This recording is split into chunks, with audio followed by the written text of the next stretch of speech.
بسم الله الرحمن الرحيم. الحمد لله الذي وحده، والصلاة والسلام على من لا نبي بعد. أما بعد، قال الله تبارك وتعالى: أعوذ بالله من الشيطان الرجيم. بسم الله الرحمن الرحيم. إني وجهت وجهي للذي فطر السماوات والأرض حنيفا وما أنا من المشركين. وقال تعالى: إن صلاتي ونسكي ومحياي ومماتي لله رب العالمين.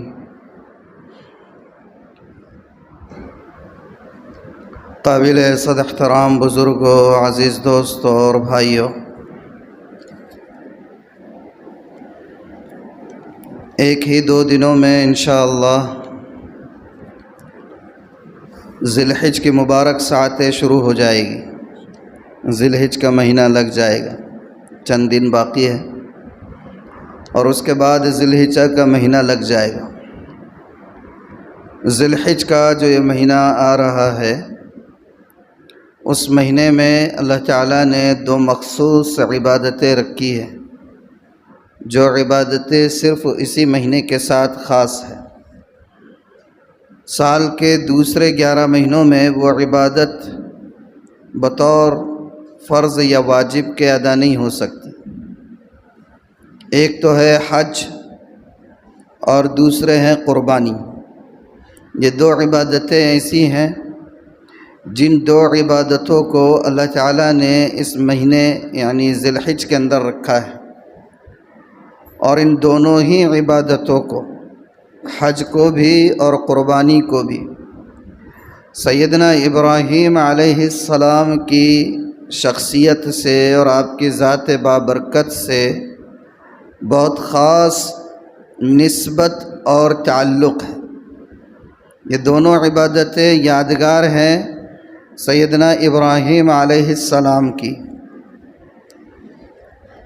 ہم لوگ یعنی ہم مسلمان جیسے حضور نبی کریم صلی اللہ علیہ وآلہ وسلم کے امتی ہیں اور آپ کے امتی کہلاتے ہیں، اسی طریقے سے ہم ملت ابراہیمی کے بھی فرزند ہیں.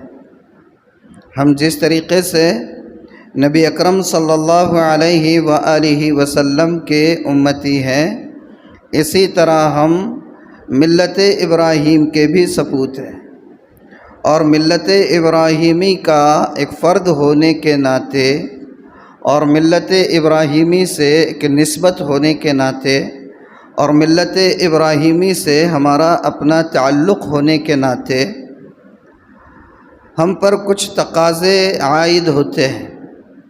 ملت ابراہیمی کا فرد ہونے کی وجہ سے ہم پر کچھ تقاضے اس کے آتے ہیں، اور وہ تقاضے کیا ہے؟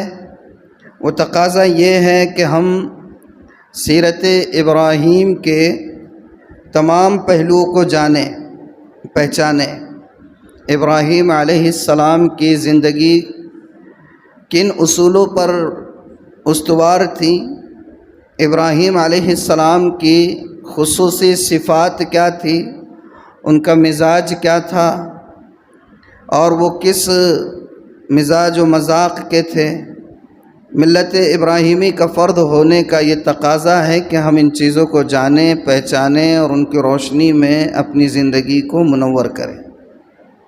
اب دیکھنا یہ ہے کہ حضرت ابراہیم علیہ السلام کی زندگی کے مخصوص پہلو کیا تھے جن کا جاننا پہچاننا ہم پر ضروری ہے، یا جن کی روشنی میں ہمیں اپنی زندگی کو سنوارنا ہے. وہ کیا پہلو ہے؟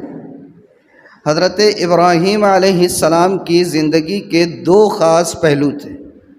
حضرت ابراہیم علیہ السلام کی زندگی کے 2 پہلو بہت خاص تھے، اور ان دونوں پہلوؤں کے اعتبار سے ہمیں اپنی شخصیت کی تعمیر کرنی ہے. پہلا پہلو کیا ہے جو حضرت ابراہیم کی زندگی کے ساتھ خاص تھا؟ وہ ہے شرک سے بیزاری. شرک سے بیزاری توحید پر استقامت، توحید پر استقامت، توحید کی راہ میں اگر کچھ مصائب آتے ہیں، مشکلات آتے ہیں، تکلیفیں آتی ہیں، سزائیں آتی ہیں، حکومت سے بغاوت آتی ہے اور وقت کے ظالم و جابر کے سامنے سینہ سپر ہونے کی ضرورت پڑتی ہے، تو اس کے لیے ہر لمحہ تیار رہنا، یہ حضرت ابراہیم کی زندگی کا خاص وصف تھا۔ شرک سے بیزاری، توحید پر استقامت، اور توحید کے سلسلے میں اگر حالات کا سامنا ہوتا ہے تو اس پر ڈٹ جانا اور اس کے لیے ہر طرح کے مصائب کے لیے تیار رہنا، اور اگر بن پڑے یا مجبوراً ہجرت کرنا پڑے تو اس کے لیے بھی آدمی ایک پیر پر کھڑے ہو، یہ حضرت ابراہیم کی زندگی کا پہلو ہے۔ حضرت ابراہیم نے ہجرت کی نا، ہجرت کی یا نہیں کی؟ ہاں، تو یہ حضرت ابراہیم علیہ السلام کی زندگی کا ایک پہلو ہے۔ ہاں، سارے حالات کو برداشت کیا، لیکن عقیدہ توحید میں کوئی کمپرومائز نہیں کیا۔ اللہ کی وحدانیت، اللہ کی عظمت، اللہ کی قدرت، اللہ کی جلالت، اللہ کی ربوبیت کے معاملے میں اگر کوئی حرف آنے کا شائبہ بھی ہوتا تو وہاں پر حضرت ابراہیم علیہ السلام نے کبھی بھی کوئی کمپرومائز نہیں کیا۔ یہ حضرت ابراہیم کی زندگی کا ایک خاص پہلو ہے۔ اور میں نے کہا کہ حضرت ابراہیم کی زندگی کے خاص دو پہلو ہیں، جس میں سے ایک میں نے آپ کے گوشے گزار کیا، اور دوسرا پہلو جو حضرت ابراہیم کی زندگی سے خاص ہے اس کو ہم اسلام کہہ سکتے ہیں۔ کیا کہہ سکتے ہیں؟ اسلام۔ اور اسلام کس کو کہتے ہیں؟ اسلام کیا کہا آپ نے؟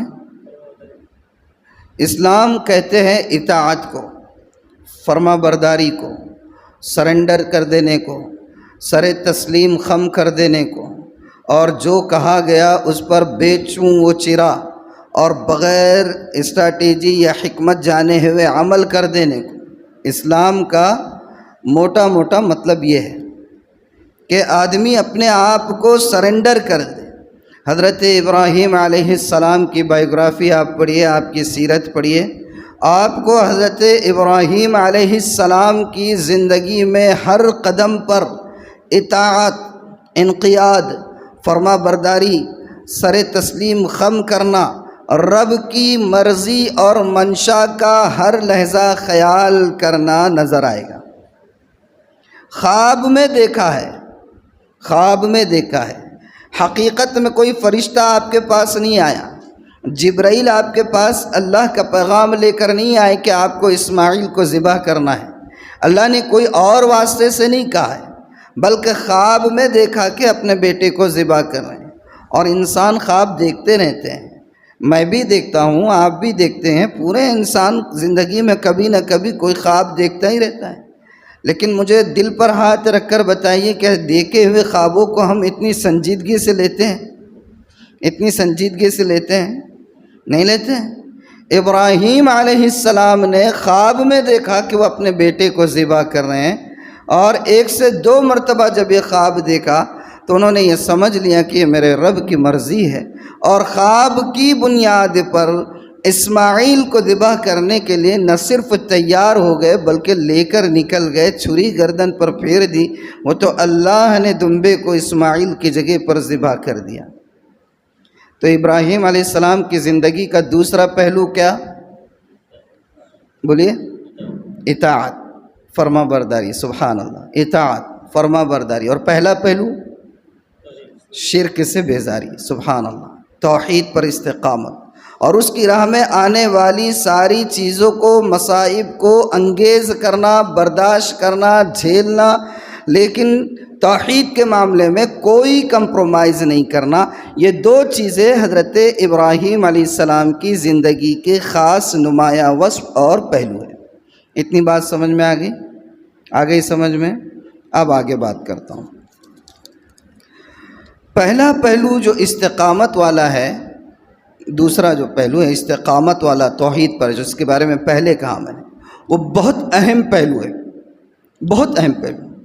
یوں تو دیکھیے، آپ دنیا میں جتنے بھی پیغمبر آئے، حضرت آدم علیہ السلام سے لے کر میرے اور آپ کے آقا محمد الرسول اللہ صلی اللہ علیہ وآلہ وسلم تک جتنے پیغمبر اس دنیا میں تشریف لائے، ان تمام پیغمبر علیہم الصلوات والتسلیمات، ان کی دعوت کا مرکزی نقطہ نظر کیا ہوا کرتا تھا؟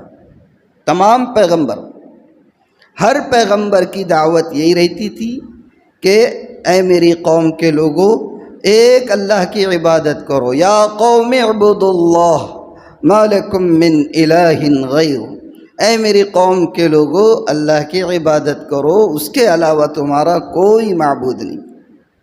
ہر نبی جو اس دنیا میں آیا، جس کو اللہ نے نبوت سے سرفراز کیا، جس کو اللہ نے رسالت کا تمغہ دیا، اس کا پہلا کام اور بنیادی کام انسانیت کو اللہ کی توحید پر لانا ہوتا تھا۔ دنیا میں ہزاروں مسائل ہوتے تھے، ہزاروں برائیاں ہوتی تھی، ہر نبی ہر برائی کے خلاف نبرد آزما رہا کرتے تھے، اس سے لڑا کرتے تھے، اس کے خاتمے کی کوشش کیا کرتے تھے، لیکن ہر نبی کی سب سے بڑی یعنی کہ توجہ اور سب سے بڑا زور اور سب سے زیادہ ان کا فوکس اور کنسنٹریشن اگر کسی چیز پر ہوتا تھا تو وہ لوگوں کو شرک سے ہٹا کر اللہ کی توحید اور ربوبیت پر لانا ہوتا تھا۔ ہر نبی کا یہی کام ہوتا تھا، لیکن اس معاملے میں سیدنا ابراہیم علیہ السلام کا جو معاملہ تھا وہ تمام انبیاء سے کچھ زیادہ تھا۔ توحید کے معاملے میں اللہ کی ربوبیت، اس کی قدرت، اس کی عظمت، اس کی جلالت کو بیان کرنے کے معاملے میں ابراہیم علیہ السلام کا انداز دیگر انبیاء سے کچھ زیادہ تھا۔ یہی وجہ ہے کہ اللہ تعالیٰ نے ابراہیم علیہ السلام کو ابو الانبیاء کا درجہ دیا ہے۔ حضرت ابراہیم علیہ السلام کو اللہ تعالیٰ نے ابو الانبیاء کا درجہ عطا فرمایا۔ برابر ہے، سب نبی آتے رہے۔ اللہ اکبر۔ ہمارے پاس بھی دیکھیے، اصل میں دیکھیے انسانوں کی جو صفت یہ ہے، ان کا فطرت، انسان کی فطرت کیا ہے؟ انسان کی فطرت یہ ہے کہ وہ توحید کی بنیاد پر پیدا کیا جاتا ہے۔ اللہ کے رسول نے فرمایا نا، کل مولود یولد علی الفطرہ فابواہ یہودانہ او ینصرانہ او یمجسانہ۔ ہر بچہ، نیو بورن بیبی جو پیدا ہوتا ہے وہ فطرت پر اور نیچر پر پیدا ہوتا ہے۔ کل مولود یولد علی الفطرہ، ہر بچہ نیچر پر اور فطرت پر پیدا ہوتا ہے۔ اور نیچر کیا ہے؟ فطرت کیا ہے؟ نیچر یہ ہے کہ اس کائنات کا بنانے والا اللہ ہے، زمین اور آسمانوں کا بنانے والا اللہ ہے، زمین اور آسمان کے اندر کی جتنی مخلوقات ہیں ان تمام کا خالق اللہ ہے۔ ہوائیں اگر چلتی ہیں تو اللہ کے حکم سے، سورج اگر دن کو روشن کرتا ہے تو وہ اللہ کے حکم سے، چاند اگر ٹھنڈی چھاؤں فراہم کرتا ہے تو وہ اللہ کے حکم سے ہیں۔ ہوائیں اگر آپ کے لیے جینے کا اور آکسیجن کا اور سانس کا اور تنفس کا نظام فراہم کرتی ہے تو اللہ کے حکم سے۔ اگر سمندر سے پانی بھاپ بن کر پہاڑوں پر جا کر جم جاتا ہے اور پھر وہاں سے حسب ضرورت برسات کے موسم میں ابر کی شکل میں آ کر برستا ہے تو اللہ کے حکم سے۔ نیچر یہ ہے، اور ہر بچہ نیچر پر پیدا ہوتا ہے۔ اللہ کے رسول فرماتے ہیں وَأَبَوَاهُ يُهَوِّدَانِهِ أَوْ يُنَصِّرَانِهِ أَوْ يُمَجِّسَانِهِ، تو ہر بچہ اسی پر پیدا ہوتا ہے۔ دنیا کے جتنے بھی آسمانی مذاہب ہیں ان کے علاوہ جو اور مذاہب ہیں جہاں پر آئیڈل پرستی ہے، بت پرستی ہے، ان کے اندر بھی سچ میں دیکھا جائے تو ان کی جو اوریجنل مذہبی ریلیجیس بکس ہے، ڈیوائن بکس ہے، ان ڈیوائن بکس میں ان لوگوں کے بھی آپ کو یہ پتہ چلے گا کہ توحید کی تعلیم دی گئی۔ خود ہمارے برادران وطن کی جو ڈیوائن بکس ہے، ان کی جو پوتر پستک ہے اور مقدس کتابیں ہیں، آپ دیکھیے جو لوگ جانکار ہیں، جن کو کمپیریٹیو اسٹڈیز کا کچھ ذوق اور چسکا لگا ہوتا ہے اور جو اس سے واقف ہو، جانتے ہیں کہ ہمارے ملک کی جو ہمارے برادران وطن ہیں ان کی ڈیوائن بکس کے اندر بنیادی تعلیم توحید کی دی گئی ہے کہ ایک ایشور کے ذریعے سے یہ پورا عالم بنا ہوا ہے. لیکن دھیرے دھیرے دھیرے دھیرے پھر شرک پیدا ہو گیا. مرکز توحید خانہ کعبہ جو طوفان نوح کی زد میں آ کر بعد میں حوادث اور مرور زمانہ سے ختم ہو گیا تھا، اور پھر حضرت ابراہیم اور اسماعیل علیہ السلام کے ذریعے سے اللہ تعالیٰ نے اس کو ریکنسٹرکٹ کروایا، اس کی تعمیر جدید ہوئی ہے خانہ کعبہ کی، اور اس کے بعد جو ہے اس کو توحید کا مرکز بنایا گیا اور ایک لمبے عرصے تک توحید کا مرکز رہا. لیکن پھر دھیرے دھیرے دھیرے دھیرے اس میں بھی شرک ہونے لگا، اور ایسا شرک ہونے لگا کہ جب میرے اور آپ کے آقا محمد الرسول اللہ صلی اللہ علیہ وآلہ وسلم کو اللہ تعالیٰ نے نبوت سے سرفراز کیا تو آپ کی بعثت کے وقت خود خانہ کعبہ کے اندر جو ہے کئی بت رکھے ہوئے تھے. برابر ہے نا؟ خانہ کعبہ کے اندر بت تھے، صفا مروہ پر بت تھے، مسجد حرام میں بت تھے، اطراف کی پہاڑیوں پر بت نصب کیے گئے تھے. میرے اور آپ کے آقا صلی اللہ علیہ وآلہ وسلم کو بے حد محنت لگی ان بتوں کو صاف کرنے اور ان بتوں کے ماننے والوں کی دلوں کی گندگی کو صاف کرنے. بڑا وقت لگا، بڑی محنت لگی، اور اس محنت کے لیے آپ کو تکلیفیں انگیز کرنا پڑا، برداشت کرنا پڑا، مصیبتیں جھیلنی پڑی، آپ نے سب کچھ انگیخت کیا. لیکن خانہ کعبہ کو بت پرستی سے، بتوں سے اور بت پرستی کے جتنے چھپے ہوئے انفیکشنز تھے، وائرس تھے، ان سب سے صاف کیا اللہ کے رسول صلی اللہ علیہ وسلم. برابر ہے نا؟ اللہ اکبر. براہیمی نظر پیدا مگر مشکل سے ہوتی ہے، براہیمی نظر پیدا مگر مشکل سے ہوتی ہے، ہوس چھپ چھپ کے سینوں میں بنا لیتی ہے راستہ، ہوس چھپ چھپ کے سینوں میں بنا لیتی ہے راستہ. حضرت ابراہیم کی زندگی کے نمایاں پہلوؤں پر اپنی زندگی کی تعمیر اور تشکیل کرنا یہ بہت مشکل ہے. ہاں، ہوس اگر پیدا کرنا ہے تو چھپ چھپ کے راستے بنا لیتی ہے، پھر راستے بنتے چلے جاتے ہیں، حالات بنتے چلے جاتے ہیں، سب کچھ تیار ہوتا ہے. اب مجھے یہ کہنا ہے کہ نسبت ابراہیمی سے تعلق کا تقاضا کیا ہے. میں نے شروع میں کہا نا کہ ہم جیسے رسالت مآب صلی اللہ علیہ وآلہ وسلم کے امتی ہیں، اسی طریقے سے ہم ملت ابراہیمی کے فرزند بھی ہیں. ہمارا دین، ہماری شریعت، ہمارا مذہب کوئی نیا دین، نئی شریعت، نیا مذہب نہیں ہے. یہ وہی مذہب ہے، وہی شریعت ہے اور وہی اسلام ہے جو ابراہیم علیہ السلام کو عطا ہوا تھا. میرے اور آپ کے آقا کو محض اس کی تکمیل کے لیے بھیجا گیا. قرآن کی آخری آیت، الیوم اکملت لکم دینکم، آج میں نے تمہارے دین کی تکمیل کر دی. اللہ کے رسول صلی اللہ علیہ وسلم کو شریعت ابراہیمی کی تکمیل کے لیے بھیجا گیا تھا، ملت ابراہیمی کی تکمیل کے لیے بھیجا گیا تھا، دین ابراہیمی کی تکمیل کے لیے بھیجا گیا تھا اللہ کے رسول صلی اللہ علیہ وسلم. تو ہمیں اب چونکہ ہم اس ملت سے تعلق رکھتے ہیں، ملت ابراہیمی کے ایک فرد ہیں، تو اس ناطے سے اب اس نسبت کے کچھ تقاضے ہیں. ملت ابراہیمی کا فرد ہے، اس حوالے سے ہم پر کچھ تقاضے عائد ہوتے ہیں.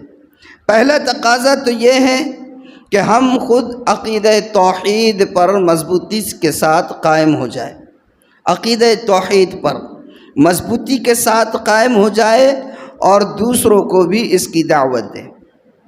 لیکن گریبان میں جھانک کر دیکھے، نظروں کو بند کیجئے اور تھوڑا سا آپ اپنے دل کی دنیا میں کھو جائیے اور دیکھیے کہ ہم عقیدہ توحید پر مضبوطی کے ساتھ قائم ہیں. بیماری کا جھٹکا زور سے لگا تو ڈاکٹر کے علاوہ کہاں کہاں جاتے ہیں؟ اگر گھر میں پریشانی آنے لگے، مسائل آنے لگے تو اپنی بدعملیوں پر نظر ڈالنے کی بجائے کہاں کہاں دماغ دوڑاتے ہیں.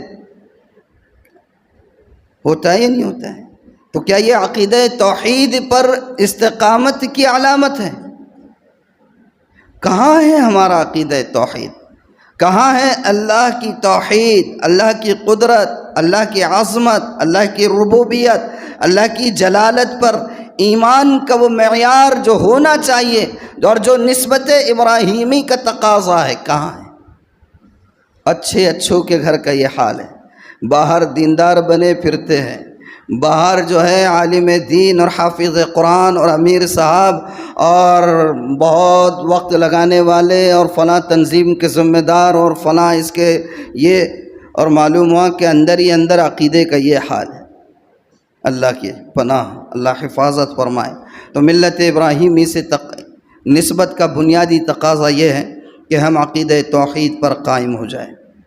ملک کے حالات میں، اس ملک کے حالات میں خاص طور پر اس بات کی ضرورت ہے کہ ہم حضرت ابراہیم علیہ السلام کی سیرت سے واقف ہوں۔ کیوں کہہ رہا ہوں یہ بات کہ ملک کے حالات میں ہمارے اطراف میں ہر طرف آپ کو آئیڈل پرستی نظر آئے گی، بت پرستی نظر آئے گی، شرک ہوتا ہوا نظر آئے گا۔ ابراہیم کس ماحول میں پیدا کیے گئے تھے؟ ملک کے حالات میں اس بات کی ضرورت ہے کہ ہم حضرت ابراہیم کی سیرت سے واقف ہوں۔ ابھی اس وقت پوری دنیا میں بے حیائی کا، خدا بیزاری کا، الحاد کا، ہر ایک کا فتنہ پیدا ہوا ہے۔ جس طرف نظر اٹھائیے بے حیائی کا فتنہ ہے، جس طرف نظر اٹھائیے بیزاری کا، خدا بیزاری کا فتنہ ہے، جس طرف نظر اٹھائیے الحاد کے فتنے نظر آ رہے ہیں۔ بار بار بولتے ہوئے شرم بھی آتی ہے، بار بار بولتے ہوئے دل میں کسک بھی ہوتی ہے کہ کیوں کہا جا رہا ہے، لیکن جھنجھوڑنے کے لیے مثال دینا ضروری ہوتی ہے۔ اللہ کے رسول صلی اللہ علیہ وسلم بھی بات سمجھانے کے لیے مثالیں دیتے تھے۔ ابھی چند دنوں پہلے کی بات ہے، دینی مدرسے کی فارغہ الحاد کا شکار ہوئی۔ کیا ہے یہ؟ کیا ہو رہا ہے یہ؟ مدرسے میں، مکتب میں عقیدے کی تعلیم دی جاتی ہے، ناظر قرآن پڑھایا جاتا ہے، اللہ اور اس کے رسول کی ذات اور ان کی شخصیات کے متعلق بتایا جاتا ہے، لیکن اس کے باوجود اگر کوئی شرک کا اور الحاد کا شکار ہو رہا ہے تو یہ کیوں ہے؟ سوچنے کی ضرورت ہے۔ میں آخر میں اس پر تھوڑا اشارہ دوں گا آپ کو کہ کیوں ہے اور اس کا حل کیا ہے۔ اور اب تو رہی صحیح کسر کو ایجوکیشن سسٹم نے اور سرکاری اداروں نے، یا پھر یوں کہیے کہ نان مسلم مینجمنٹ کے تحت چلنے والے اسکولوں نے ختم کر دیا، پوری کسر نکال دی ہے۔ تعلیم کے نام پر اسکول اسمبلیوں میں، اینول پروگراموں میں اور کلچر کے نام پر کیا کیا نہیں بچوں سے کروایا جا رہا ہے۔ آپ کے پاس کوئی پروگرام اس وقت تک شروع نہیں ہوتا ہے جب تک کہ آپ پرٹیکولر چند گنے چنے شخصیات کی تصویروں پر پھول نہیں ڈالتے، مالا نہیں چڑھاتے، ان کے سامنے ہاتھ نہیں جوڑنے لگاتے، سامنے اگربتی نہیں جلواتے، اور بچوں سے پتہ نہیں کیسے کیسے باتیں بلوا دیتے ہیں اور کیسے کیسے پوئم پڑھوا دیے جاتے ہیں اور کیسی کیسی کیا کیا کہا جائے۔ واقف ہے آپ؟ ساری چیزوں سے واقف ہے۔ 1-2 سال پہلے یا 3-4 سال ہو رہے ہوں گے، شہر کے ایک رینون اسکول کا واقعہ ہوا تھا۔ ہنگامہ ہو گیا تھا شہر میں، ہنگامہ۔ پانی ہے کیا طرف؟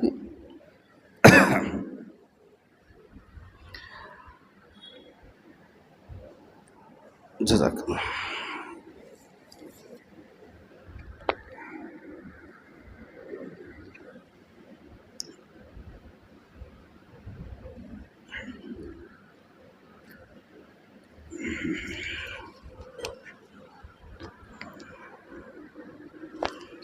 دو چار سال پہلے کی بات ہے، مسلم مینجمنٹ کے تحت چلنے والا بہت اچھی ریپوٹیشن جس ادارے کی ہے، وہاں پر کلچر کے نام پر کیسا پروگرام لیا گیا تھا؟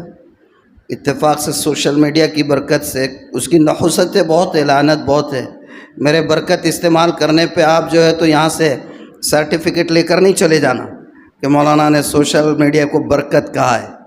برکت بھی ہے، زحمت بھی ہے. اسمہما اکبر من نفعہما، ہے نا. اللہ تعالیٰ نے شراب کے اور جوئے کے بارے میں قرآن میں کہا یسألونک عن الخمر والمیسر والانصاب، اس کے بارے میں ہے. اور آگے اللہ تعالیٰ نے فرمایا کہ کہہ دیجئے کہ ان کا نقصان بھی ہے، نفع بھی ہے، نقصان زیادہ ہے. یہی حال سوشل میڈیا کا ہے. تو بہرحال میں یہ بتا رہا تھا کہ تعلیم نے رہی صحیح کسر پوری کر دی. تو ان حالات میں اب تقاضا یہ ہے، اسی لیے دیکھیے علماء زیادہ زور کس چیز پر دے رہے ہیں آج کل؟ مسجد مکتب کا منظم نظام، ماحول بنایا جا رہا ہے. پوری اسٹریٹجی کے ساتھ آپ کی موجودہ نسل کو دین بیزار بنانے کی پوری کوشش کی جا رہی ہے. مسجد مکتب کا نظام مضبوط ہو، لیکن دل پر ہاتھ رکھ کر بتائیے، میں بغیر کسی تکلف کے بات کہتا ہوں کہ مکتب میں بہت کچھ پڑھایا جاتا ہے، لیکن بہرحال لمیٹڈ ہے.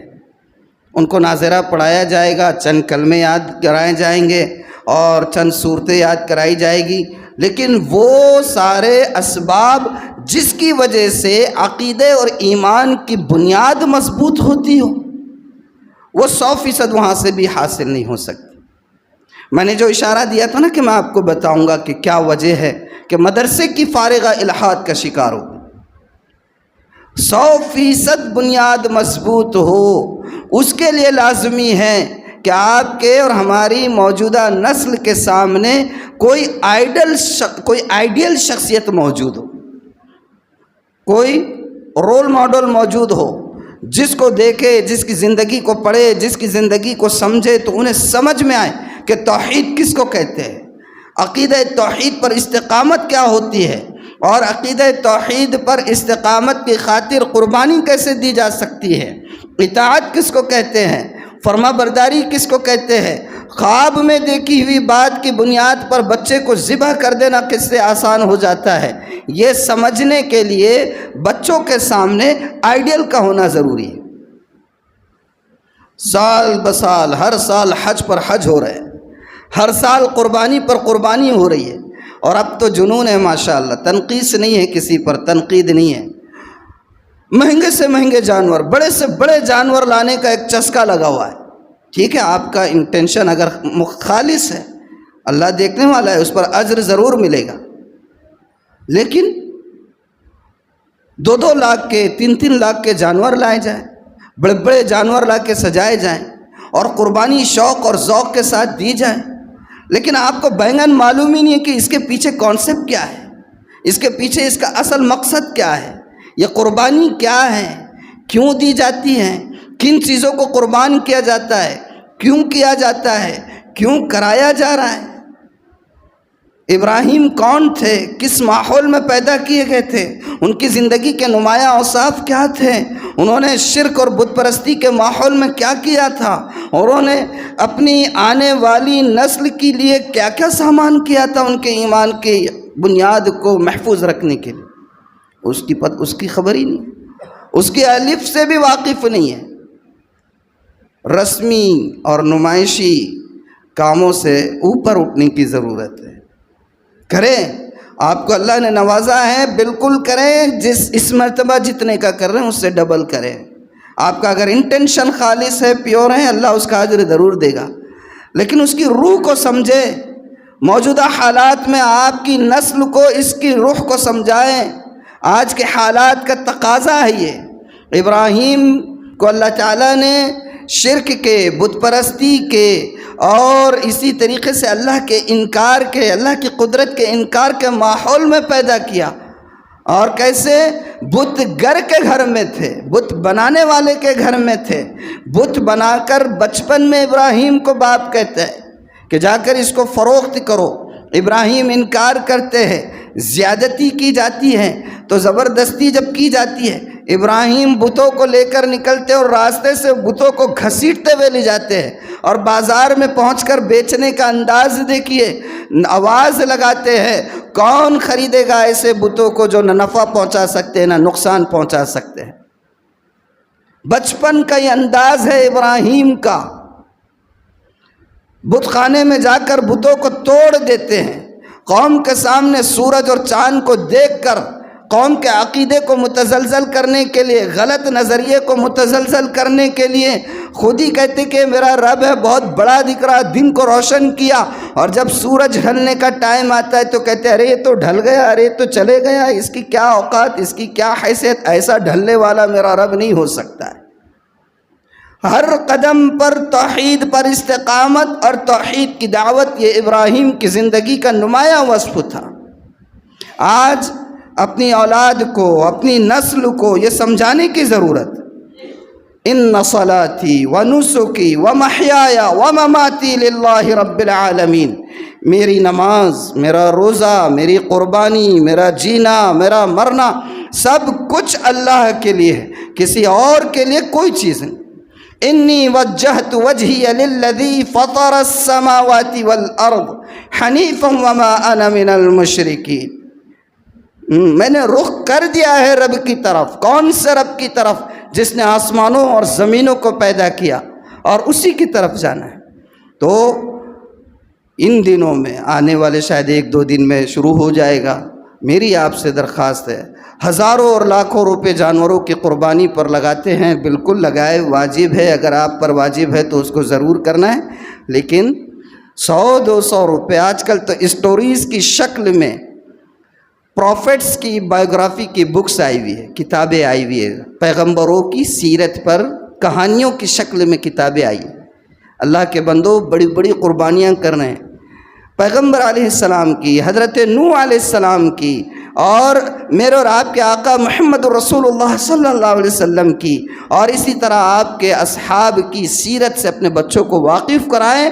کوئی آئیڈیل شخصیت ان کی نظروں کے سامنے ہوگی تو قسم خدا پاک کی یہاں بیٹھ کر کہہ رہا ہوں، حالات کیسے ہی دیگرگوں ہو جائے، شرک کے ہتھے نہیں چڑھ پائیں گے، کریں گے انشاءاللہ۔ اللہ تعالیٰ عمل کی توفیق عطا فرمائے، سنتیں ادا کر لیجیے۔ آخر دعوانا الحمدللہ رب العالمین۔